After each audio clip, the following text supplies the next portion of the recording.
O consultor de empresas Valdez Ludwig esteve aqui no Sem Censura e deu uma verdadeira aula sobre o mercado de trabalho. Há uma transformação na economia toda. Então, o resumo da ópera é assim. Nós temos uma economia baseada em conhecimento. Só se vende, só se compra, isso é conhecimento. Se ela é baseada em conhecimento, o que importa mesmo é a inovação. O que importa para uma empresa, o único fator de competitividade que sobrou para as empresas chama-se inovação, capacidade de inovar. Inovação só vem de gente. Inovação não vem de máquina.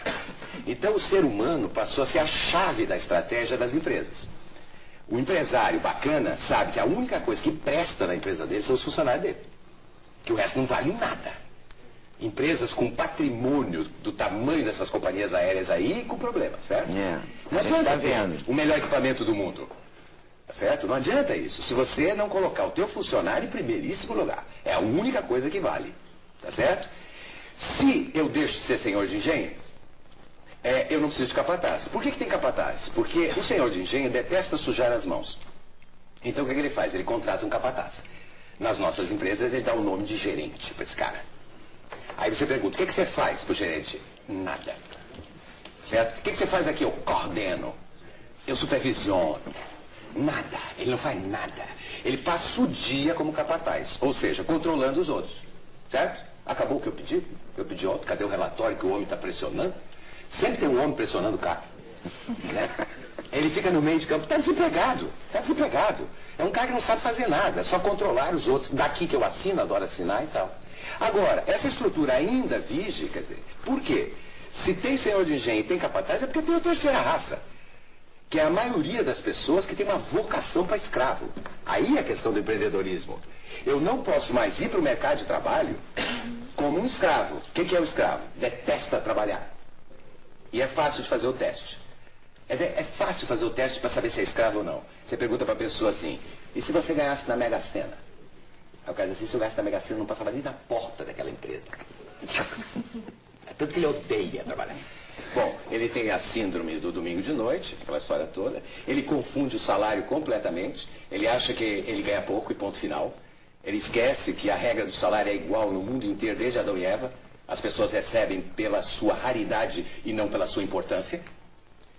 Os professores estão em alta e ganhando pouco. Por quê? Porque tem muito. E o Popó ganhou em 12 minutos o quê? Certo? O que nenhum professor vai ganhar, mas Popó só tem um. E professor tem muito. E o erro definitivo do escravo é trabalhar mal porque ganha pouco. Por que você está trabalhando tão mal? Porque eu ganho pouco. Com o dinheiro que eles me pagam, não é para fazer trabalho espetacular, não. E aí ele fica ali. Quem é que vai te achar? A minha orientação, cadê, Ricardo? Tá lá. Primeiro, se você ganha pouco, sabe o que você tem que fazer? Um trabalho espetacular. Porque aí alguém te acha. O cara que começa a jogar bola, ele começa a jogar bola ganhando salário mínimo. Ele não faz gol contra porque ganha pouco. Vou fazer gol contra. Por quê? Porque eu ganho pouco. Ele vai e mostra o talento dele. E aí alguém descobre. Você ganha pouco, faça um trabalho espetacular, pô. Olha que engano. E o pior ainda, o escravo tem essa coisa de não gostar muito do salário, que ele gosta do benefício. Entendeu? Tem ticket, tem vale, tem não sei o quê. O importante é cesta básica. Né? Agora por quê? Porque a estrutura industrial ainda está aí, a velha, para a maioria das empresas. Mas agora, é um funcionário que é maravilhoso e que nunca é reconhecido, tem que se demitir da empresa. Claro que ele tem que procurar outro. Claro, já faz um trabalho uma desgraça que você dá. Você faz um trabalho espetacular, o cara continua pagando pouco. O pagamento, você tem que saber quanto você vale no mercado. O cara chega para mim e diz assim, eu quero aumento. Eu digo, tem alguém querendo contratar você? Não. Ué, então você vale, meu amor. Isso é no mundo inteiro. Não importa se é socialismo, comunismo ou capitalismo. Isso aí vai desde Adão e Eva. Então você tem que saber quanto você vale também. Para poder exigir. É a passeata onde o servidor público. Eu quero. O que eu quero. Não, o que quer? Quanto você vale? Me diga quanto você vale. Infelizmente é assim. Esse modelo industrial velho morreu então. Então é o fim do capataz. O fim do capataz morre junto o tal do gerente. É o fim completo da escravidão. Agora sim acabou a escravidão. Qual é a tragédia embutida aí, Leda? é que esse novo mundo dessas empresas bacanas que a gente está conversando até agora, é para muito pouca gente. A maioria das pessoas que estão sem emprego são esse perfil, que estão precisando de um capataz ainda, um bom senhor de engenho. Então, é um dilema que nós temos, que então, é transformar... A chamada ratatouille está ali cuidando? Não, o desafio não é botar as nossas crianças na escola, elas já estão. O Brasil está com todas as crianças na escola nesse momento, praticamente todas. É bobagem. O problema... Melhorar a escola. Não, o nosso problema é colocar um adulto de volta na sala de aula. Porque a questão não é qualificar a pessoa. Não tem como. Meu amigo, você... você... A questão é atualizar? Não, é educação básica. Eu vou dizer por quê. O indivíduo, você não tem mais trabalho aqui. Por quê? Porque esse torno aqui era manual, não tem, agora é torno de comando numérico, é software. Eu vou me qualificar. O indivíduo tem a 4ª série do 1º grau. Aí vai para a aula de comando numérico, vai para a aula de álgebra booleana. Tem condição? Tem que ter o 2º grau completo para começar a trabalhar nessas coisas que nós temos hoje. Tem que saber regra de 3. Para ler o jornal, né?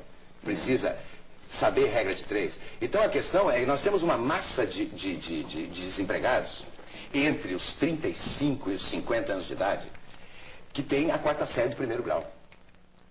Sobrou só o emprego da mão de obra.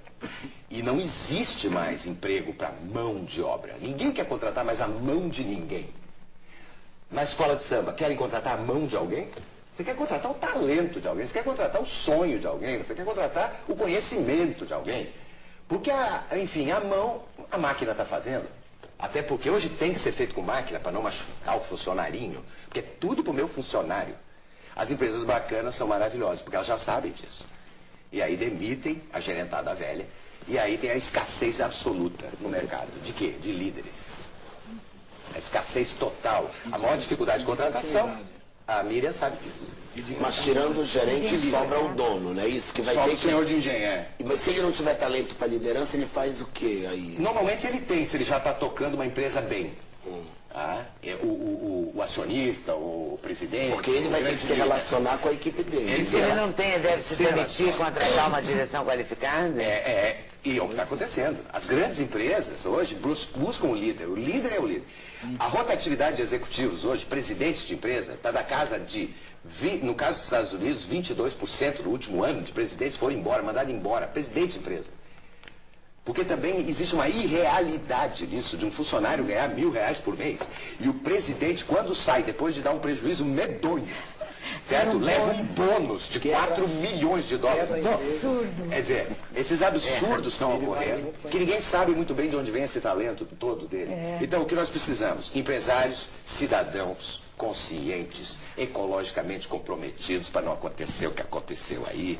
É cadeia mesmo, que é para dar o exemplo, que é para eu tomar cuidado que isso dá cadeia.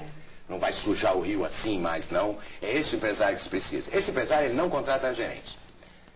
Ele contrata líder, quando ele acha. Quando ele não acha, ele deixa a sala vazia. Porque prefere deixar vazio do que colocar um gerentão velho, um capataz. Certo?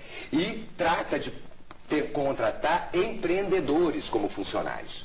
O perfil empreendedor. Para todo mundo entender o que é um empreendedor. O empreendedor, ele é como se ele tocasse uma empresa dele dentro da empresa de outro, quando se chama intraempreendedor. É uma pessoa que tem noção do negócio todo. O indivíduo é o assessorista da empresa. Se entra um cliente e diz, onde é que eu posso falar? Ele nunca responde, isso não é comigo, aqui eu só cumpro ordens. Ele diz, é comigo mesmo, doutor, o que é que o senhor deseja? E sabe o valor da ação. Sabe o valor da ação dele, da ação da empresa e da ação dele. Sabe a política da empresa toda. Sabe quanto ele custa para a empresa e quanto a empresa paga e quanto ele gera de valor. Ele é um microempresário dele mesmo, até porque a carreira é pessoal, isso é uma outra orientação para as pessoas. Quer dizer, a carreira é tua. Não delegue a tua carreira para o teu chefe, muito menos para a tua empresa.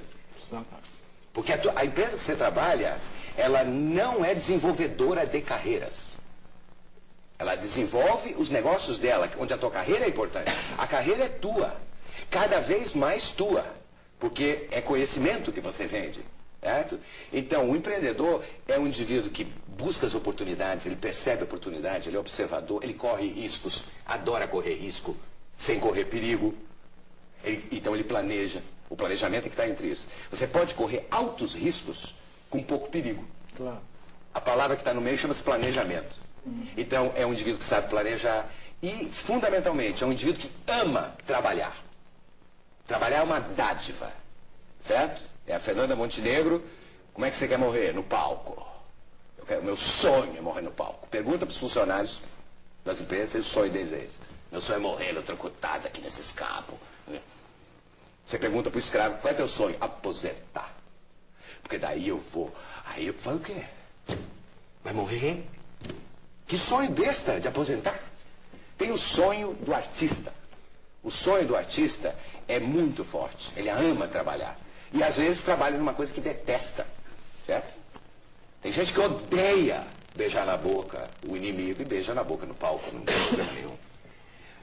Voltando à escola de samba, que eu citei ainda agora, por que um serralheiro tem um emprego numa empresa, uma serralheria, e fica praguejando com o patrão, faz um trabalho ruim e exige o ticket e sai podendo sair antes, e 37,1 de febre, é certo? Ele pede licença de 3 dias. Quando ele sai dali, às 6 da tarde, e vai para o barracão da escola, ele vai para qual função? Mesma. Lá não tem ticket, lá não tem ticket, lá não tem nada. De noite ainda por cima. O banheiro eu sei como é que eu já fui, é aquela coisa. E ele faz um trabalho espetacular lá, na escola de samba. Então não me vê que esse fato primeiro tem que ter necessidades básicas resolvidas. Depois tem que ter. É porque a escola de samba dá a ele a oportunidade de realizar um sonho. E a maioria das empresas, nem a política da empresa não está nem aí para os sonhos das pessoas. Mas o novo chefe tá, né? É isso que eu escutei. Eu escutei antes ontem dessa empresa que eu citei ainda agora. Eu escutei. Eu estou preocupado com o sonho individual dos meus funcionários. A primeira pergunta quando o cara vem trabalhar é: qual é teu sonho? Para a empresa ajudar ele a realizar. Aí a empresa vai que vai, bacanérrima e tal. Veste a camisa, né? Eu estou muito agoniado com algumas coisas. Eu estou mais agoniado com essa obsessão pela formação, que não ajuda muito, não. Concordo. Você tem razão. É 400 MBAs. Rosnando com esse negócio de formação. Tem que ter a formação. Obviamente que se você for engenheiro da NASA, meu amigo, começa no ITA, depois... Claro. Depende da função que está, mas parar com a obsessão. Vai atrás do que você é forte, certo? Esquece, gerencia o que você é fraco. Não minta em relação ao que você é fraco. Fala inglês. More or less, or a little bit. Não é nada. Você fala little bit é porque não fala nada. As empresas estão parando de investir no inglês das pessoas, porque descobriram que depois de 3 anos ninguém sai falando coisa nenhuma, que vira o maior social, a empresa paga o meu inglês. Aí vai pro inglês. E ninguém fala nada de inglês. Eu estou falando uma coisinha. Eu não sou contra aprender inglês, pelo amor de Deus. Todo mundo tem que aprender. E se a tua profissão exige o inglês, faz o curso. Depois conversa com o pessoal do teu curso sobre qual é a melhor maneira de viajar para aprender inglês mais forte. Certo? Acho que tomar cuidado. Investe. Se o inglês é fundamental no seu trabalho, investe. Eu quero dizer, o que é fundamental hoje... Se é uma ferramenta, investe. O que é fundamental hoje é a capacidade inovadora. Agora, eu queria colocar um desafio aqui à mesa. Esse é o empreendedor. Ai, meu Deus. Onde está, na escola de 1º grau e 2º grau, o que eu falei que era o empreendedorismo? A escola está formando as pessoas para gostar de correr risco? Para perceber oportunidades? Para amar trabalhar? Não, nem um pouco. Nós não somos formados para ser empreendedor. Então todo mundo é empreendedor. Esse negócio. Eu não sou empreendedor. Eu não tenho dom. Todo mundo. Dom não existe. Para com isso de dom. O Mozart tinha dom para música. Um piano. Mentira! Mentira! Mas aos 6 anos ele tocava, porque tinha um piano. Se não tivesse piano, cadê o Mozart? Eu estou dizendo que tem que dar oportunidade ao talento, não vai acontecer. Tem que ter um piano por perto. Em algum momento a bolinha do Google chegou na frente dele. Mas primeiro passou pelo judô, pelo não sei o quê, onde foi fracassando. As mães não, colocam a menina no balé. E deixam 10 anos no balé para a menina ficar na 4ª fila. E tem que ir lá gravar. Põe a menina no... Será que não faltou a bolinha de tênis para a menina? Tem que dar oportunidades às pessoas de mostrar. Ninguém nasce com nada. A gente nasce com determinada compleição para algumas coisas. Se nasce com um ouvido maravilhoso, a gente seria cantor. É que o nosso ouvido é ruim. Passarinho não nasce sabendo voar. A mãe dele não joga ele para baixo do ninho, ela não é besta. Só depois que nasce a pena. Entendeu? Aí a mãe joga, aí ele aprende quando a mãe joga. A gente não nasce sabendo mamar, a gente encosta o peito e encontra aquela maravilha, aí mama. Quer dizer, isso também no ambiente profissional. Então, a sugestão é, quais são as suas fortalezas, os seus talentos. Não é matemática, não é isso. Não. É comunicador, adaptável, a pessoa carismática, a pessoa... Esses grandes temas, tá certo? Do talento.